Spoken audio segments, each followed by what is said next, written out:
کیا کر رہے ہو, صحت کے لیے کیا کر رہے ہو. میں تو کہتا ہوں ڈائری لے کے نا بیٹھ جاؤ, بہت ساری چیزیں اپنی نا ڈائری میں لکھو. بس یہ آخری بات کر کے اپنے بیان ختم کرتا ہوں. ڈائری لو, بیٹھ جاؤ, بولو میں نے دنیا میں کیا کیا کرنا ہے. یا ایسے ہی پہلے تو یہ تھوڑی دیر سوچو بیٹھ کے. اچھا یہ ایسے بیٹھو کہ کوئی پاس میں موجود نہ ہو. کنوارے لوگوں کے لیے تو بہت ہی آسان ہے یہ, شادی شدہ لوگوں کے لیے تھوڑا سا مشکل ہوگا, کیونکہ جب آپ بیٹھو گے نا ڈائری لے کر بیگم نہیں بیٹھنے نہیں دے گی. وہ کہے گی کیا ہو گیا, کیا کر رہے ہو, کیوں اکیلے, خیریت, بجھے سے لگ رہے ہو آج آپ, ٹھیک ہے نا. تو بیگم کو بھی ڈائری دے کے دوسرے کمرے میں بٹھا دو, بیگم تم بھی اپنا ایک ویژن بناؤ, میں نے دنیا میں کرنا کیا ہے. تو پہلے نا ڈائری لے کے تنہائی میں آپ بیٹھ جائیں, کوئی بھی نہ ہو, بالکل فریش ہو اس وقت, کسی چیز کی چاہت نہ ہو کہ پان کھانے کا دل چاہ رہا ہے, گٹکا کھانے کا, وہ گٹکے مٹکے پان سگریٹ سب فارغ ہو کے بیٹھو. کرو گے نہیں کرو گے, میں بتا دوں وقت سننے کے لیے تیار ہیں. ڈائری لے کے آپ بیٹھ جائیں اور پھر آپ کہیں یار میں نے دنیا میں کرنا کیا ہے. ایسے ہی جیسے میری زندگی گزر رہی ہے, ٹھیک ہے, بالکل اسی طرح زندگی گزارنی ہے یا کچھ کرنا ہے. تو آپ کو بہت سارے شعبے نظر آئیں گے جس میں آپ کو سرسری غور سے معلوم ہوگا کہ یار ان شعبوں میں مجھے آگے بولو بھائی بڑھنا ہے. کچھ تو کامن چیزیں ہیں وہ میں جو سب کے لیے وہ میں بتا دیتا ہوں. کچھ چیزیں تو آپ کی پرسنل ہوں گی, یار میں نے یہ بھی کرنا ہے, وہ میں نہیں, وہ تو آپ خود سوچو گے. کچھ چیزیں تو ایسی ہیں جو دنیا میں ہر پاگل سے پاگل آدمی کہتا ہے کہ یہ تو سب نے کرنا ہی ہے. ان میں سب سے پہلی چیز ہے صحت. ویسے تو سب سے پہلی چیز ہے اسلام, اللہ کے لیے کیا کیا, لیکن میں صحت کو اس لیے پہلے نمبر پہ کہ اسلام پر عمل بھی صحت کے بغیر ممکن, کیونکہ جب بیمار ہو گئے نا تو وہ کچھ بھی نہیں کر سکو گے پھر. تو بیمار ہونے سے پہلے صحت کی حالت میں اتنا کچھ کر لو کہ بیمار ہونے کے بعد حسرت اور افسوس نہ رہے. اس لیے میں صحت کو پہلے رکھ رہا ہوں, ورنہ پہلے تو دین ہے نا. تو سب سے پہلے آپ لکھو کہ بھائی صحت کے حوالے سے میری مستقبل میں کیا پالیسی ہے. جس طرح سے پھوڑ رہا ہوں یہی پھوڑتا رہوں, جو مرضی دعوت پہ بلا لے چلا جاؤں, جتنے مرضی کوفتے کھلا دے کھا جاؤں. صبح پراٹھے پھوڑ رہا ہوں, صبح 11 بجے سو کے اٹھ رہا ہوں میں, ٹھیک ہے نا, اور پھر آفس لیٹ پہنچ رہا ہوں, اور پھر وہاں بھی وہ کیک رس چائے میں ڈبو کے کھا رہا ہوں, پھر شام کو سموسے بھی کھا رہا ہوں, پھر دوپہر بھی کھانا کھا لیا, پھر اس کے بعد سگریٹ بھی پی لی, پھر چائے بھی پھوڑ دی. اگر یہی بالکل مناسب ہے تو ٹھیک ہے, اور اگر یہ مناسب نہیں ہے تو مجھے اپنی صحت کے لیے اب کیا بولو نا کیا کرنا ہے. صرف دعاؤں پہ کام چلانا ہے یا وظیفوں پہ کام چلانا ہے, یا اس صحت کے لیے کچھ کرنا بھی ہے. ہمارے نبی صلی اللہ علیہ وسلم کی صحت تو بہت اچھی تھی. آپ نے تو حضرت رکانہ کو, جو مشہور پہلوان تھے, ان کو کیا کر دیا, پچھاڑ دیا. آپ تو گھڑ سوار تھے, میدان جنگ میں سب سے آگے آپ صلی اللہ علیہ وسلم ہوا کرتے تھے. تو یار میں کیا, اگر آج اسلام کو ضرورت ہوئی یا کسی مظلوم یا کسی ظالم کے خلاف لڑنا ہوا, تو میں پتلی گلی سے بھاگوں گا یا وہاں کھڑا رہوں گا. ہمارے ایک دوست تھے, ان کے بڑے قریبی دوست تھے, کہتے ہیں میں ایک دفعہ پٹ رہا تھا تو میں نے پیچھے مڑ کے دیکھا تو میرے جو جگری دوست تھے نا وہ ایسے غائب ہوئے جیسے پیدا ہوئے ہی نہیں اس کائنات اور صحیح کیا, بھاگ گئے, ورنہ وہ بھی پٹتے ان کے ساتھ, وہ بھی پٹتے نا, کیونکہ ظاہر ہے صحتیں ہے ہی نہیں, صحتیں ہی نہیں ہیں کوٹنے پیٹنے والی. تو مرد کو تو ایسا ہونا چاہیے پیٹے نہیں بلا وجہ. کبھی ضرورت پڑتی ہے کہ آپ کو پٹنا بھی پڑتا ہے, اور پٹنے سے بچنے کے لیے سامنے والے کو پیٹنا پڑتا ہے. موسیٰ علیہ السلام نے ایک تھپڑ لگایا تھا قبطی کو, اس کا انا للہ ہو گیا تھا. کیا صحت تھی کہ نہیں تھی؟ تو وہ انہوں نے قتل کی نیت سے مارا نہیں تھا, ان کی نیت تو تھی لڑائی چھڑوانے کے لیے چانٹا لگا اور وہ مر گیا. تو مارنے کی نیت سے اگر مکہ مارتے تو کیا حال ہوتا اس کا, آپ خود سوچو. تو دیندار آدمی ہوں, نبی صلی اللہ علیہ وسلم نے فرمایا, آپ اپنے بارے میں سوچیں گے کہ دیندار ہوں تو نبی نے, یا دیندار بننا چاہتا ہوں تو نبی نے فرمایا طاقتور مومن کمزور مومن سے اللہ کو زیادہ محبوب ہے. تو یار میں, صحت سے تو سارے کام ہوتے ہیں, صحت ہوگی تو نماز بھی ہوگی, روزہ بھی رکھا جائے گا, ماں باپ کی خدمت بھی ہوگی, بیوی بچوں کی خدمت بھی ہوگی. بیوی کی الٹی سیدھی کڑوی کسیلی باتیں برداشت کرنا, بلڈ پریشر کا مریض برداشت کر سکتا ہے, وہ برداشت کرنا آسان ہوگا, ٹھیک ہے نا, اگر بیوی ایسی ہے, ایسی ہوتی نہیں ہے لیکن اگر بالفرض ایسی کسی کی نکلی وائف. تو ابا کی, ماں باپ بڑھاپے میں جو چڑچڑی طبیعت ہو جاتی ہے تو اس کو جوان آدمی کے لیے, صحت مند آدمی کے لیے برداشت کرنا کیا ہوتا ہے؟ آسان. تو یار میں نے اپنی صحت کے لیے کیا کیا ہے, ایسے ہی چلتا رہوں گا یا کچھ کرنا ہے؟ تو ڈائری میں لکھو.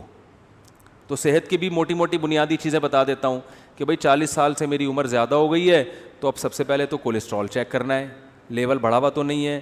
بلڈ پریشر چیک کرنا ہے نارمل ہے کہ نہیں ہے. یہ 2 چیزیں تو ہے نا. شوگر کا ٹیسٹ کروانا ہے کہ شوگر کی طرف تو نہیں جا رہا معاملہ, کیونکہ یہی اسی وقت پھر آدمی آہستہ آہستہ جانا شروع ہوتا ہے. تو بھائی اگر ہے تو ابھی احتیاط کرو. یہ ساری 2-3 موٹے موٹے ٹیسٹ ہوتے ہیں, وہ ڈاکٹر بتا دے گا. نہیں بھی کرو ٹیسٹ تو چلو چھوڑو, ٹیسٹ نہ کراؤ. آپ یہ کہو کہ یار اس عمر کے بعد یہ ساری بیماریاں ہوتی ہیں کہ نہیں ہوتی ہیں, تو ان سب بیماریوں کا بیسک علاج کیا ہے؟ جتنا کھا رہے ہو اتنا یوٹیلائز کرو. جو کھا رہے ہو نا وہ نکال دو کسی طریقے سے. تو اس کا حل کیا ہے؟ جاگنگ, جم, یوٹیلائز کرنا ہے نا, اپنی انرجی کو خرچ کرنا ہے. تو یار میں کیا کر رہا ہوں؟ تو ڈائری میں لکھو کہ تیرے باپ کو بھی نا اب صحت کے حوالے سے کوئی الہ عمل. اصل میں تمیز سے اپنے آپ سے بات کرو گے آپ مانو گے نہیں, حقیقت ہے. اپنے آپ سے بھی اگر آپ تمیز سے بات کرو گے, ہمیں عادت ابے تبے کی پڑ چکی ہے. اپنی اولاد کو آپ محبت سے سمجھاؤ مان جاتی ہے بھائی. ایک وقت آتا ہے اس کو بھی ابے تبے سے, ابے تیرے کو انڈے لینے کے لیے بھیجا تھا, تو کیا اندھا ہے کیا بہرا ہے؟ جب اس طرح سے پھر ایک وقت آتا ہے بولنا پڑتا ہے نا. امپلائز کو لوگ اسی طرح بول رہے ہوتے ہیں نا. تو آپ نے اپنے آپ سے ابے تبے سے بات کرنی ہے کہ بھائی تو ایسے ہی چلتا رہے گا یا انسان کا بچہ بننے کا تیرا پروگرام ہے کہ نہیں. تو بننے کا پروگرام ہے تو آج سے تھوڑا خوراک کا شیڈول کیا کرنا ہے؟ ایکسرسائز کرنی ہے, صبح اٹھ کے جاگنگ کرنی ہے, کبھی کبھار جم بھی جانا ہے, اور رات کو جلدی سونا ہے. رات کو دیر سے سونے والوں کو شوگر بہت جلدی حملہ کرتی ہے, ڈپریشن میں جاتے ہیں. رات کو جلدی سونے کا کیا, یہ جو ہے نا عشاء کی نماز کے بعد موبائل اب بند, یہ لاک کر کے لاکر میں رکھ دینا ہے اس کو. عشاء کے بعد موبائل ہاتھ میں نہیں آئے گا. وہ ہر ایک کی اپنی الگ ترتیب ہو سکتی ہے, میں تو مثالیں دے رہا ہوں. آپ عشاء نہیں تو 9 بجے کر لو, 10 بجے کر لو, 11 بجے کر لو, کوئی ٹائم تو یہ تو نہیں کہ ساری رات بیٹھا ہوا ہے موبائل پہ, تو پھر تو قبر میں لے جائے گا یہ موبائل تھوڑے دنوں میں. آنکھیں الگ خراب ہوں گی, دماغ الگ خراب ہوگا, اس کی ریس سے جو کچھ ہو رہا ہے سب کو پتہ ہے کیا ہو رہا ہے. تو سوچنا ہے میرے بھائی, سوچنا ہے. پھر آپ نے یہ سوچنا ہے کہ یار عبادت کے حوالے سے کیا کرنا ہے. نماز, اپنے آپ کو نمازی بنانا ہی ہے, بنانا بھی ہے کہ صرف بیانات ہی سنتے رہنا ہے ساری زندگی. اب کچھ عمل بھی کرنا ہے کہ نہیں کرنا. تو اسلام میں سب سے پہلے کیا ہے؟ بولو نا بھائی, نماز ہے. یار تکبیر اولا کا پابند بنانا ہے, تو یار پابندی ہو نہیں رہی, سستی ہوتی ہے, تو بھائی پینلٹی لگاؤ اپنے اوپر. لکھو کہ ایک نماز ضائع ہو گئی تو اتنے روپے صدقہ کروں گا. پینلٹی لگاؤ اپنے اوپر. کچھ تو ہلو تو ٹھیک ہے نا, کچھ تو کرو بھائی. ایسے ہی تھوڑی چلنا ہے کہ یار پینلٹی لگاؤں گا, فجر قضا ہو گئی تو اتنے روپے صدقہ کروں گا, ظہر قضا ہو گئی تو اتنے روپے. اس طرح آہستہ آہستہ پھر جو ہے نماز کے علاوہ پھر کوئی کسی میں کوئی اخلاقی برائی ہے خدا نخواستہ, کوئی بد نظری کی عادت ہے, یہ کوئی اور برائی ہے, تو یار یہ برائی چھوڑنی ہے. سگریٹ کی عادت ہے, گٹکے کی عادت ہے, ابے کیا ساری زندگی سگریٹ پیتا رہے گا؟ دیکھا نہیں ہے ہر ڈبے پہ لکھا ہوتا ہے خبردار سگریٹ نوشی صحت کے لیے مضر ہے. ہر ڈبے پہ لکھا ہوتا ہے. تو کیا اندھا ہے, تجھے نظر نہیں آ رہی ہے؟ نہیں بھائی, نفس کہے گا یار میں نہیں چھوڑ سکتا, یار میں تو ایک دن نہ ملے میرے تو پاگل ہو جاتا ہوں. تو یار کسی ڈاکٹر سے رابطہ کرتے ہیں کہ ڈاکٹر صاحب میں سگریٹ چھوڑنا چاہتا ہوں, کوئی حل ہے, کوئی آسان طریقہ ہے, کسی سے مشورہ کروں, کوئی گائیڈنس لوں. ہلے تو نا, ہمت تو کرے. بہت سے ڈاکٹرز ہیں جو آپ سے سگریٹ چھڑوا دیں گے, اس کے علاج ہے, وہ آپ کو طریقہ بتائیں گے, کچھ ہمت کرنی پڑے گی.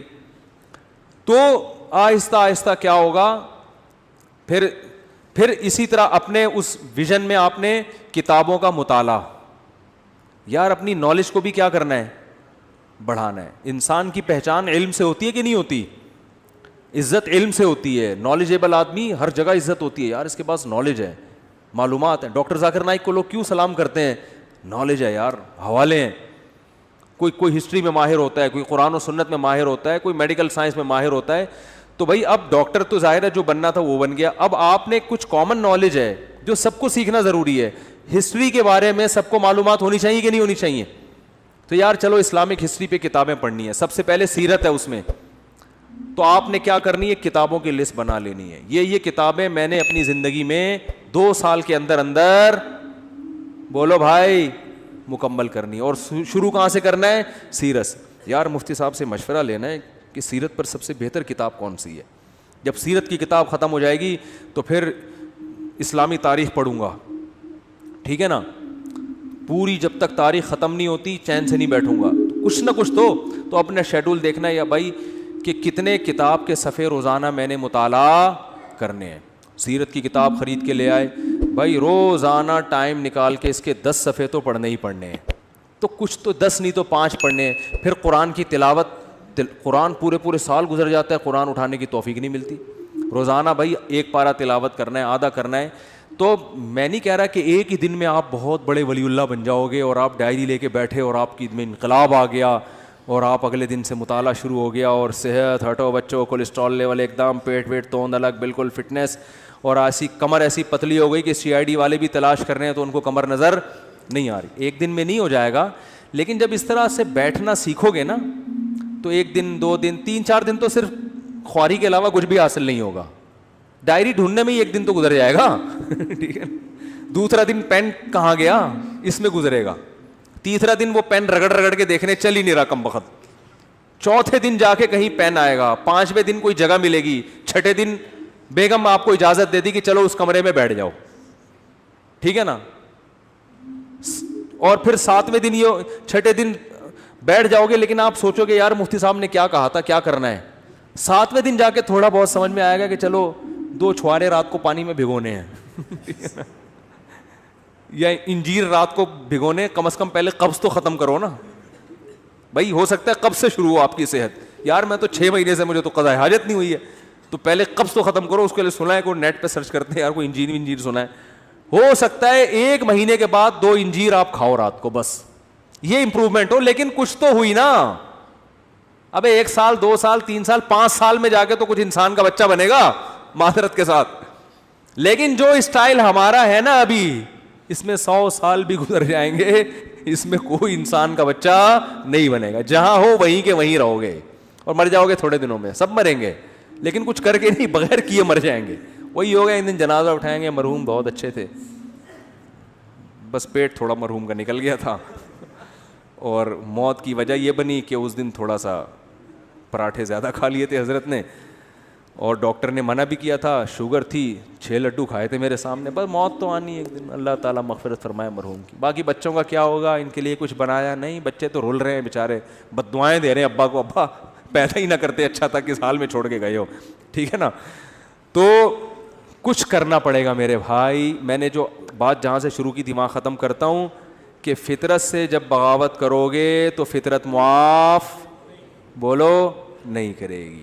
فطرت سے مت لڑو, جو نیچر جیسے چلنے کا کہہ رہی نا, تمیز سے نیچر کے ساتھ چلتے رہو. کیا خیال ہے, غلط تو نہیں ہے؟ تو خلاصہ وہی نکلا کہ فطرت سے مت لڑو. کیا خلاصہ نکلا بولو.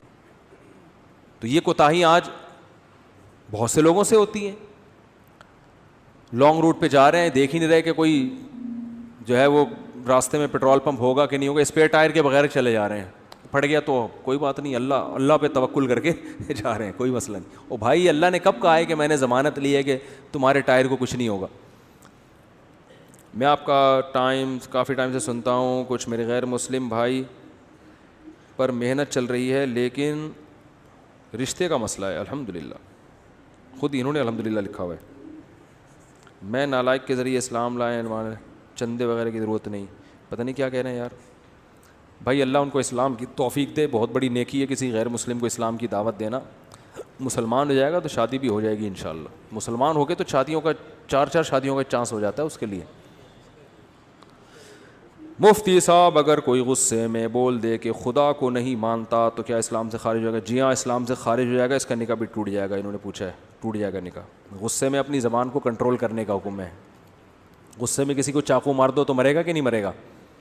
غصے میں طلاق دے دو تو ہوتی ہے کہ نہیں ہوتی ہے؟ تو غصے میں کفر بھی ہو جاتا ہے, اگر بول دیا تو کافر ہے.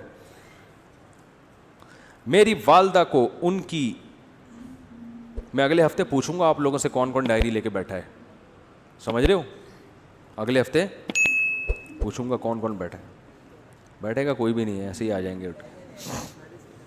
اگلے ہفتے کہیں گے او مجھے تو یاد ہی نہیں تھا. میری والدہ کو ان کی وراثت میں سے حصہ ملا ہے. میرے والد بول رہے ہیں ان پیسوں میں 1 لاکھ تم رکھ لو, باقی 7 لاکھ دو, کیونکہ میں گھر کا خرچہ چلا رہا ہوں.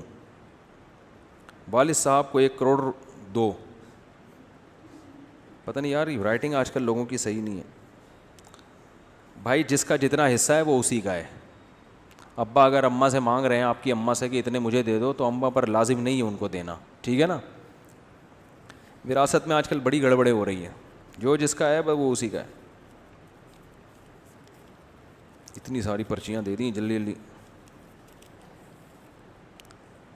مولانا صاحب ایک مسئلہ, تصویر سامنے حرام ہے, پروفائل پہ تصویر لگانا حرام نہیں ہے. جواب سے سوال خود ہی نکال لیں تاکہ ٹائم بچے گا نا, کیونکہ ہماری رائے میں یہ ڈیجیٹل تصویر پہ داخل نہیں ہے. یہ وہی ہے, بس ہم نے بتا دیا آپ کو جواب.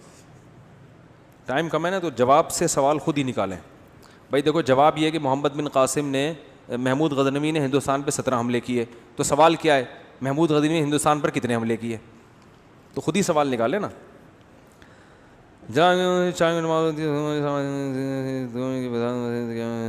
نئی مسجد میں دوسری جماعت ہماری رائے میں ٹھیک نہیں ہے. کمپنی میں نماز پڑھنا جائز ہے, ہاں کمپنی میں پڑھ سکتے ہیں. مفتی صاحب ہماری کمپنی میں ایک, ابے بھائی یہ فرقہ وارانہ سوال نہ پوچھا کرو یار. آج کل ایک مسئلہ بہت کوشش کر رہے ہیں وہ یہ کہ داڑھی رکھنے والے کو لوگ مولوی سمجھتے ہیں, اور لوگ اس کے خلاف ایک بیان ریکارڈ, آپ اس کے خلاف ایک بیان ریکارڈ کروائیں کہ ہر داڑھی والا مولوی نہیں ہوتا, اور ان میں مثالوں کے ساتھ فرق واضح فرمائیں. یہ کوئی معاشرتی علوم کا پرچہ لگ رہا ہے مجھے. کہہ رہے ہیں ان میں مثالوں کے ساتھ فرق واضح فرمائیں. ہوتا ہے نا 3 سوال ہیں اور ایک کی ایک مثال لکھنی ہے, ایک مثال کے 5 نمبر ہیں اور سوال کے جواب کے 20 نمبر ہیں.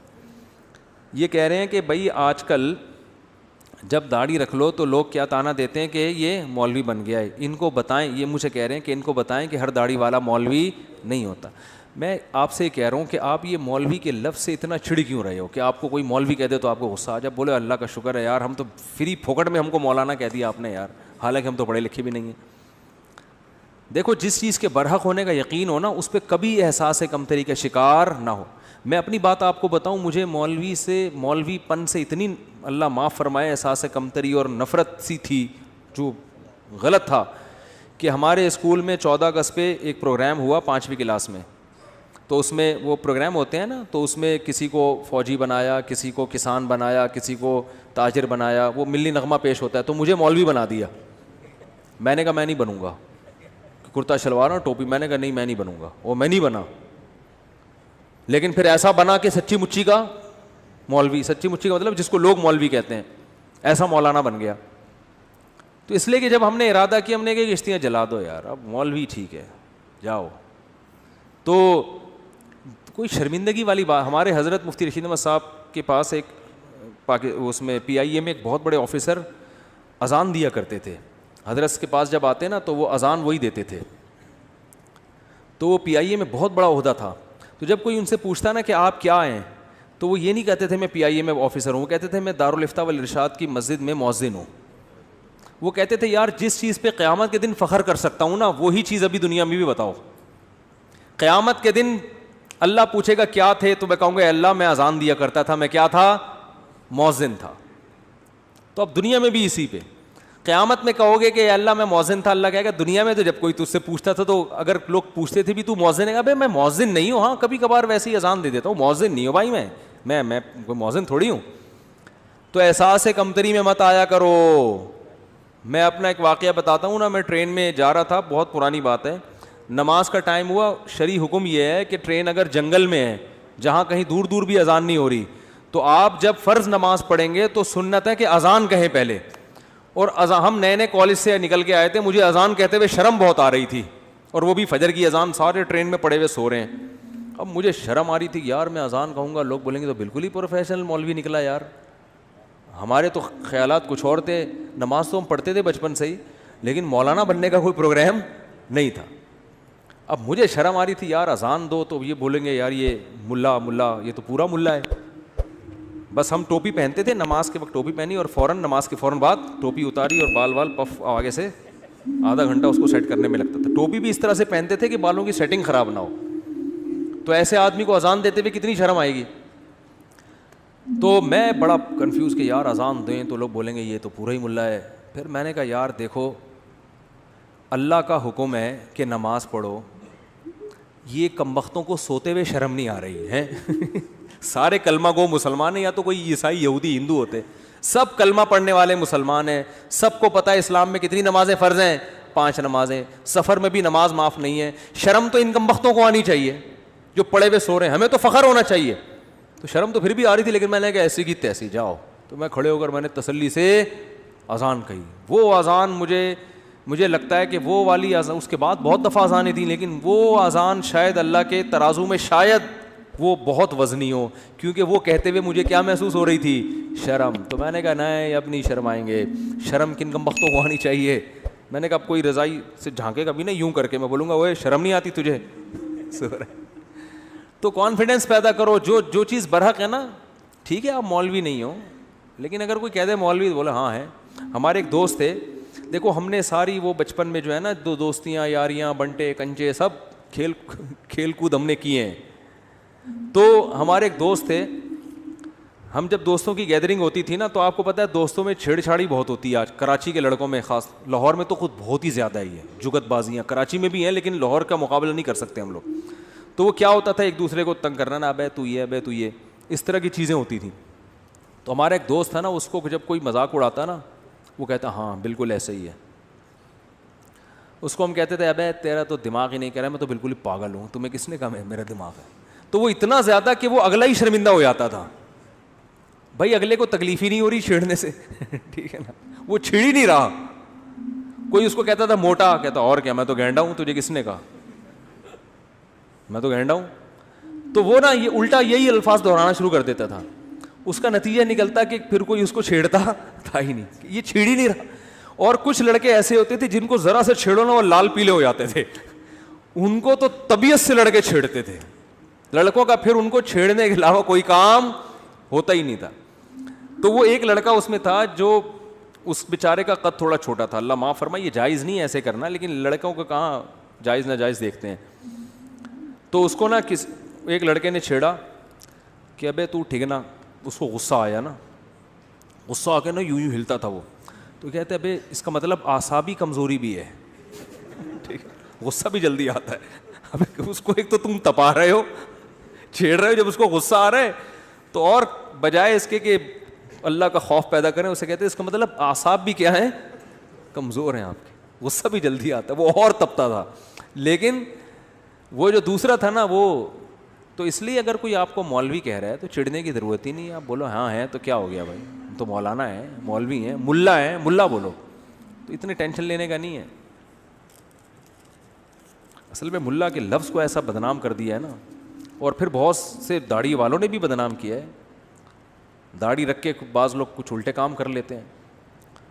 داڑھی والے چور نہیں ہوتے, لیکن چور بھی بعض دفعہ داڑھی رکھ لیتے ہیں, تو یہ پھر مصیبت ہے. کیا تراویح حضرت عمر کے دور میں شروع ہوئی تھی؟ حضرت عمر نے اسے بدعت قرار دیا. حضرت عمر نے بدعت حسنہ قرار دیا, لغوی شرعی بدعت نہیں, لغوی بدعت. اس پر پھر کبھی بیان کروں گا تفصیل سے. میرے بھائی کا السلام علیکم اور صلی اللہ علیہ وسلم کا صحیح تلفظ بتا دیں. السلام علیکم کا ہے السلام علیکم, جو آج کل لوگوں نے ساشے پیش کر رہے ہیں سلام, السلام علیکم, ایسے سلام ہو رہا ہے, السلام علیکم. ہمارے ایک استاد سے بڑے مزاحیہ تھے, ان کو جب کوئی سلام کرتا نا تو جواب میں کہتے یہ جواب دیتے تھے. تو ہم ان سے کہتے یہ کیا, انہوں نے کہا سلام میں بھی سین کی ہلکی سی آواز آئی ہے تو جواب بھی اسی اسٹائل کا ہوگا, بس. تو سلام ہو بھائی, السلام علیکم, آپ پر سلام, جواب میں وعلیکم السلام. اور جب درود پڑھیں تو صلی اللہ علیہ وسلم, اس میں کوئی ٹائم خرچ نہیں ہوتا. لوگ کہتے ہیں نبی کریم صلی اللہ علیہ وسلم نے فرمایا, ارے تمیز سے بول دے یار, نبی کریم صلی اللہ علیہ وسلم نے ارشاد فرمایا. کتنا ٹائم لگے گا, پب جی میں اتنا گھنٹوں گزار کے ٹائم ضائع کرتے ہو یار, درود شریف تمیز سے نہیں پڑھا جاتا. رسول ہمارے حضرت فرماتے تھے آپ صلی اللہ علیہ وسلم کا سب سے بہترین لقب ہے رسول اللہ.